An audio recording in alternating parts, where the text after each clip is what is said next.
It's time to eat. What are you hungry for? Sit down and get ready to consume an abundance of fantasy football knowledge from Ross Tucker and John Daigle. Feed me now. I'm starving. On the Fantasy Feast Eatin' podcast.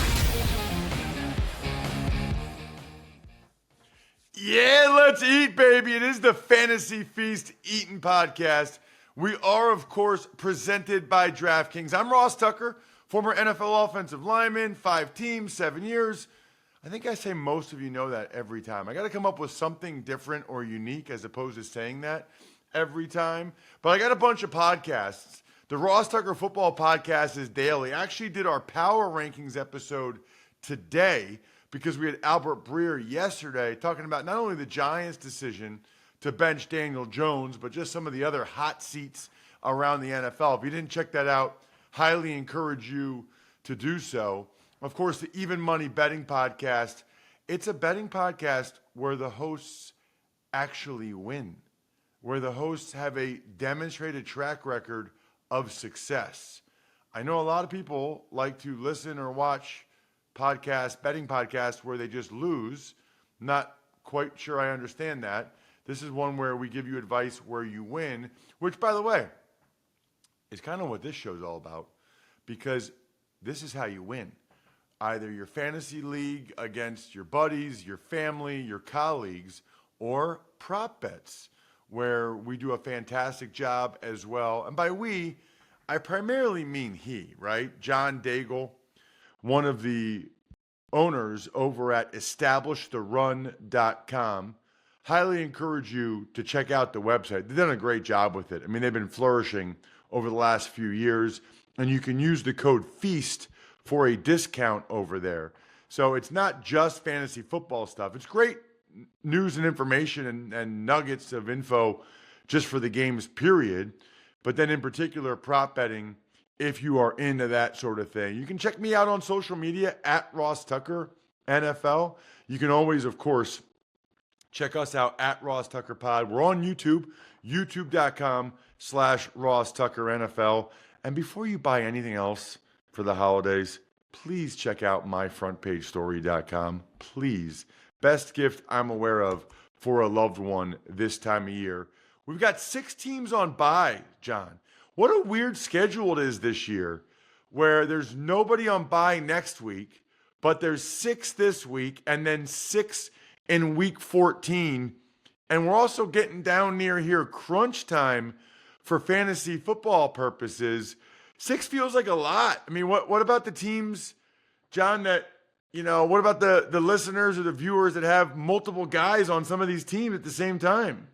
It's a lot of work. The waiver wire column I write at Establish the Run also, I hope, helps you provide some Band-Aids for your lineups this week, given that, yes, it's the bye-ocalypse for 2 of the next 3 weeks. 6 teams, then no teams, then 6 teams again. Hopefully more players are not injured in a couple weeks as well, but I think there are enough options out there to pad for some bye weeks, at least in week 11, week 12. Wow, that's interesting. What did you just call it? The bye-apocalypse? The bye-ocalypse, yeah. That's what we call it in fantasy, yeah. I love it. Bye-ocalypse is upon us. All right, well, let's start with tomorrow night's game. As a reminder, we record 2 episodes back-to-back for you guys. The first episode we drop right away on Wednesdays, which is like the first half of the games. The second episode we drop sometime after midnight for Thursday morning for the second half of the games. We'll start with, it's the Steelers at the Browns, John. Thursday night football. What do we got there? 8-2 against 2-8. Not sure I was expecting either one of those. Well, note for everyone, too, this is a week where divisional matchups really start ramping up for the rest of the season. And historically, we see division opponents play lower scoring games against one another, I believe, because of the familiarity with each other, especially when it's the second matchup against one another. This one, of course, Steelers and Browns. Everyone recalls this is the game last year in Cleveland this time around, but the game last year in Pittsburgh where Nick Chubb initially suffered his torn ACL. And it's been tough, admittedly, out the gates for Chubb in 4 games since returning. Yes, a season high 4.5 yards per carry this past week. Ultimately got there on one big run and negative game script against the Saints. But on the season still, just 3.1 yards per carry. And we've seen the last 2 games, they don't mind the Browns using Jerome Ford whenever they are passing and in those type of situations where they're coming from behind, which is a big negative to Chubb's fantasy value, trending as someone closer to an RB3 as opposed to a confident RB1 or 2 that we thought we were getting once he returned from injury. And you do know we're going to get the passing volume because in Jameis Winston's 3 starts now for the Browns, 41, 46, and 46 pass attempts. We noted last week that the Steelers' pressure rate had dipped significantly without Alex Highsmith. But again, the Ravens Steelers in particular play such wonky games against one another that we also weren't shocked. We even alluded to the fact that it probably could be low scoring despite what these 2 offenses have been through the air. And that's exactly what that one was. Lots of penalties for Baltimore in that game as well. I'm expecting another low-scoring one here, though, regardless of if Highsmith is out there rushing Winston across from T.J. Watt. And for the Steelers, it gets interesting because their defense really is crumbling down the stretch. So although it was Russell Wilson's poorest effort in terms of fantasy last week against the Ravens, 200 yards, no touchdowns, 1 interception, we do know Cleveland's secondary is allowing the 4th most yards per attempt, and in particular, the 4th most completions, 20 yards downfield. Exactly where Russ wants to throw those moon shots anyhow. So I do still have confidence in Russ and George Pickens in particular. In Russ's starts, it's Darnell Washington, who's actually out-targeted Pat Freiermuth. So I think Pat Freiermuth is someone who's closer to droppable right now for a Will Dissly, Zach Ertz, someone with a higher floor on your waiver wire. I wonder why Washington is getting more targets than Freiermuth. That's strange to me. He was a great blocking tight end out of Georgia, but usually what happens for blocking tight end prospects, especially if you're very good at it, that means you get pigeonholed and you really don't get to run routes at the next level unless you're in on the goal line and you do one of those chip plays where you can release freely because the linebacker isn't covering you. But right now, Arthur Smith has a fondness in Darnell Washington, who I think is a very good player anyhow, but as we know, Freiermuth also a great receiving tight end that they're just not using frequently. Let's get to some of the Sunday games, John. We'll start with the Chiefs and the Panthers. Panthers coming off of a couple wins and the bye, whereas the Chiefs, they still just can't quite get the offense going. Can't get the offense going, but still double-digit road favorites, and I'm not sure I disagree. The problem with fantasy is that we just don't know where the ball is going for both of these offenses. Remember, before the bye, no Adam Thielen, and it was their first-round rookie for the Panthers, Xavier Legette, who led the team in routes run, but Jalen Coker, the undrafted free agent at a Holy Cross, who led the team with a 32% target share. Except now, after the bye, we're not only throwing Adam Thielen into this mix, most likely out of the slot, but from Bryce Young, who's continuing to start in this game against a tough Steve Spagnuolo unit, but also Jonathan Brooks joining this backfield. The first running back taken in this past year's draft, second-round rookie across from Chuba Hubbard. So I am, or at least day 2 rookie. So I am curious how they're going to mix in Brooks in their first game, especially after giving Chuba Hubbard $32 million contract that he earned, and he's been very explosive this year. Probably not enough, honestly, to warrant throwing Brooks into our fantasy lineups, but there is going to be enough touches to go around here, especially in Thielen's first game back from injured reserve, that I'm just not sure, honestly, which options to even play here outside of Hubbard. For the Chiefs, too, it's sort of the same thing. We talked about how we figured it'd be a lower-scoring affair, a defensive-minded affair against the Bills last week, and that's exactly what it was. But there was enough nuance and enough different usage for the Chiefs last week in their offense that you really do think they were not toying with their food, but they had to try some things out against Buffalo, knowing that the playoff game the what we believe will be an eventual playoff game between these two teams is ultimately what mattered the most, rather than this one regular season affair. The announcers in that one even came out saying, and usually when announcers say something that this coach wants to get this player involved, that means they were told that in meetings with the coaches before the game. And they randomly came out, Tony Romo, and mentioned that the Chiefs wanted to get Xavier Worthy involved heavily last week. And they did so. He scored a rushing touchdown, a 16.5% target share. But because of that also, we saw DeAndre Hopkins scaled back to being a part-time player alongside Juju Smith-Schuster, who returned from the slot. And then Travis Kelce, as we talked about on last week's show, historically, Sean McDermott had zero answer for Travis Kelce. Last week, just 2 catches, 8 receiving yards. Again, it was weird enough to think that the Chiefs purposely were throwing things against the wall to see what could stick in the postseason against Buffalo. I don't know if we get everyone at full strength in this game. Isaiah Pacheco also rumored to return and become a committee with Kareem Hunt. But either way, we know it's the Panthers defense we want to target. So I'm still open to getting DeAndre Hopkins, Travis Kelce, the Panthers, of course, allowing the most fantasy points to opposing tight ends, and even Kareem Hunt in Pacheco's first game back. I still want to play all these guys in this spot against Carolina as big road favorites.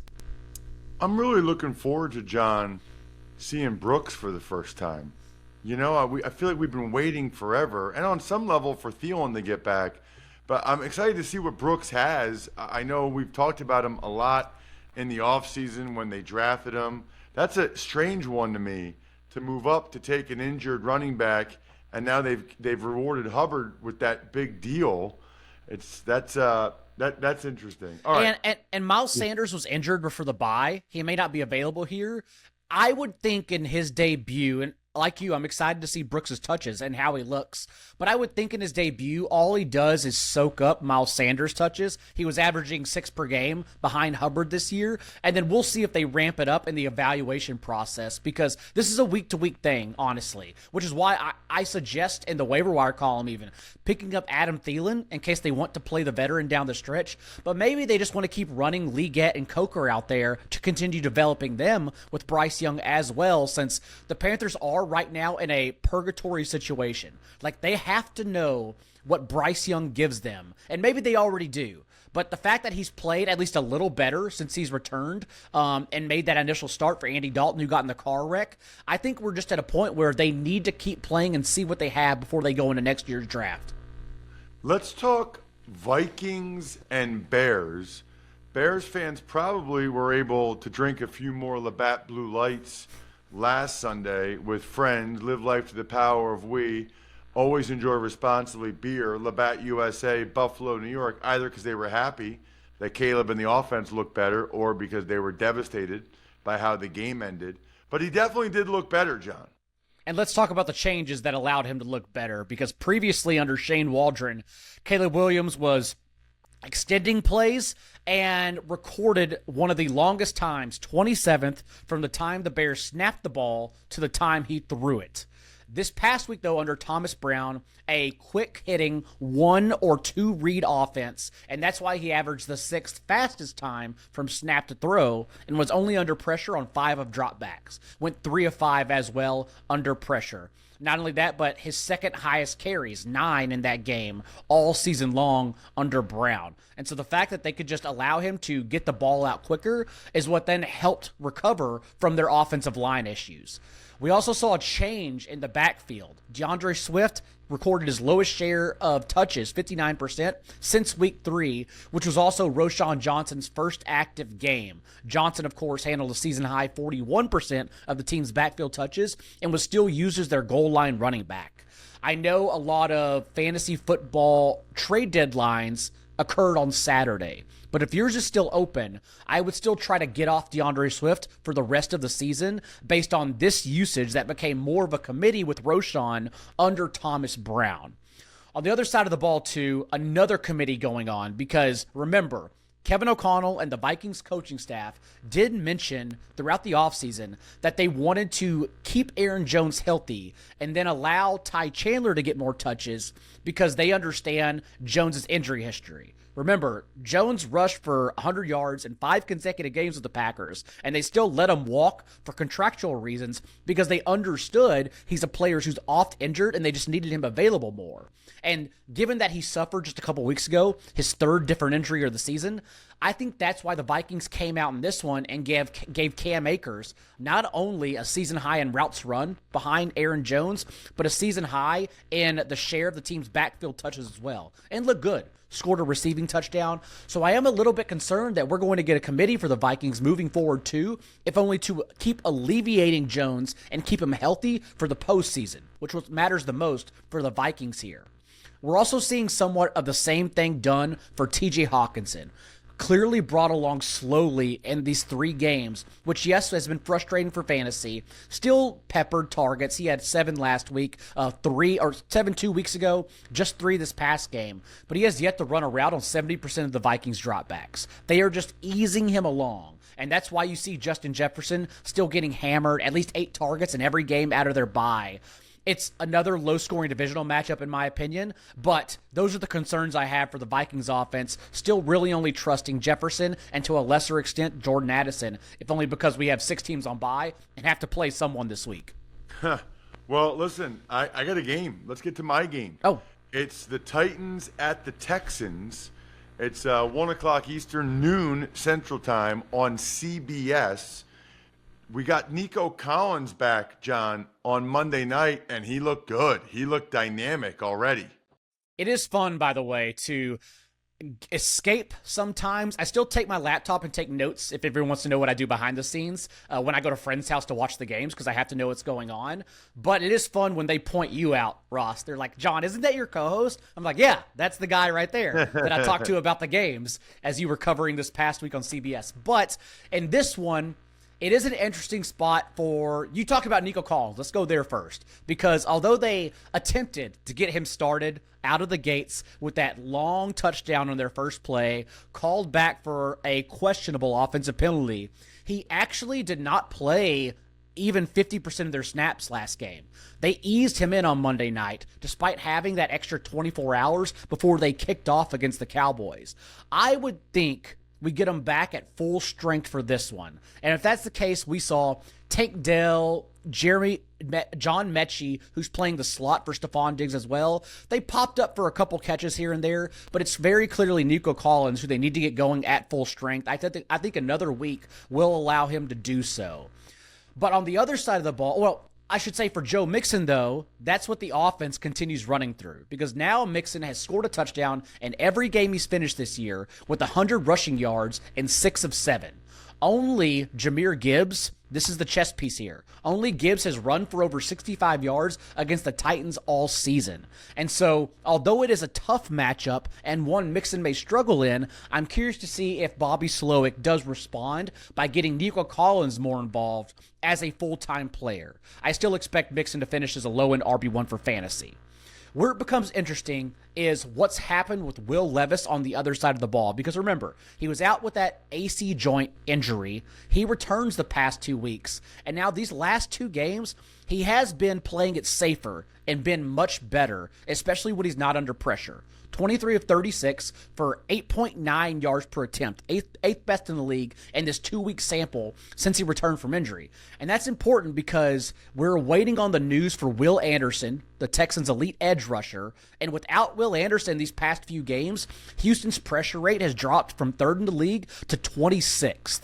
And so if we don't think Levis is going to be under pressure, then we can actually expect probably a successful day, not only for him in Superflex leagues, but for Calvin Ridley, who's now been targeted on 32% of the Titans' targets in 4 games without DeAndre Hopkins. So we are just definitely monitoring Will Anderson's presence in this game. Ooh, okay. I'm very curious. I could see Levis watching the tape is certainly playing better.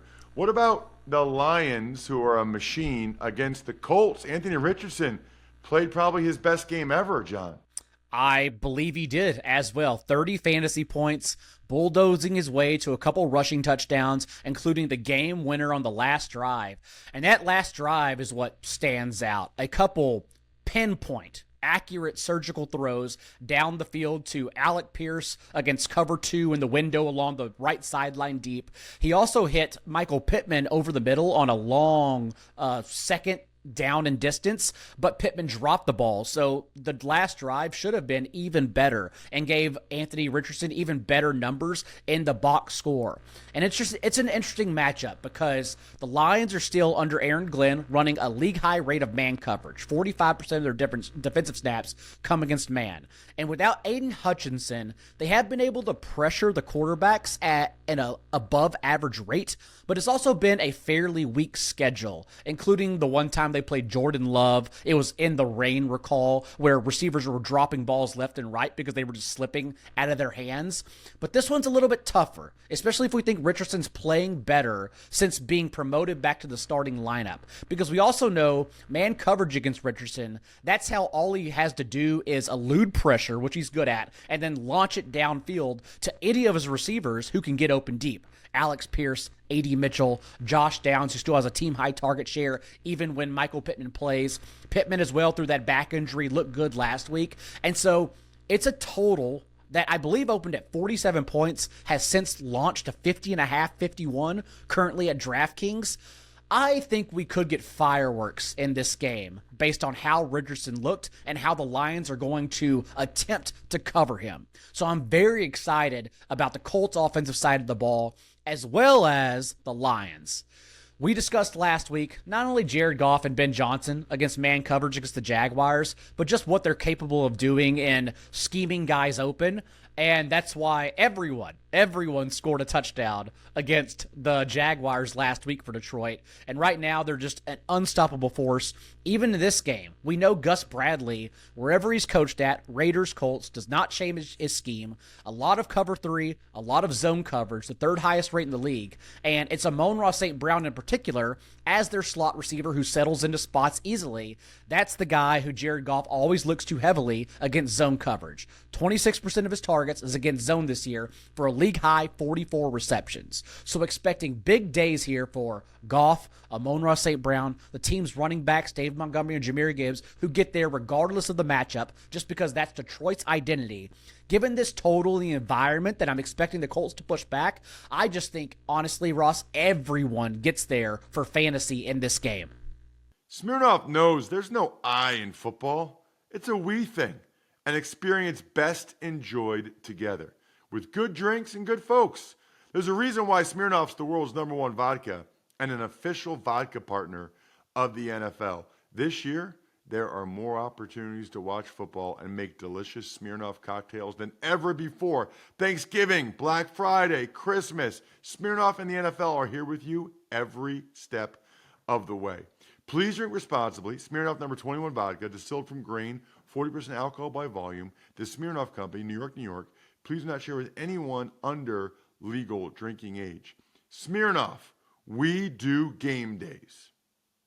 Love it. Sounds like fun. What about the Patriots and the Dolphins? Drake May's doing some positive things, and the Dolphins are starting to click. I would argue that was Drake May's best game of the season last week, too, against a ferocious Rams defense that we'll get to them in the next episode. They are allowing some points to quarterbacks, but also they will still get after you, and Drake May made plays. And funny enough now, he's becoming a quarterback that you don't really rely on one receiver that he trusts because he's a guy who extends the play and then finds you downfield, which is good for fantasy because not only is he averaging 5 carries per game and providing that rushing floor, but also the receivers for the Patriots, as we talked about, not only a youth movement, but continuing to rotate under Gerard Mayo until they find a rotation they're comfortable with, which honestly may not be at any point. But we did see Kayshon Boutte continue to lead the Patriots in routes run at that position. Kendrick Bourne pop up after a healthy scratch. He pops up last week against the Rams for a team-high 70 receiving yards and a receiving score. Hunter Henry, who continues to be hammered with at least 20% of the targets in 3 of his last 4 games from Drake May. And then, of course, Demario Douglas, who is their best slot receiver, also has a great rapport with Drake May, 21% target share in the 5 games they have finished together this season. And so May is finding a lot of different options. Ramondre Stevenson also now at least 20 touches in 3 consecutive games. And that's what's key here, is that we think the Patriots are doing enough on offense with May to push back against the Dolphins.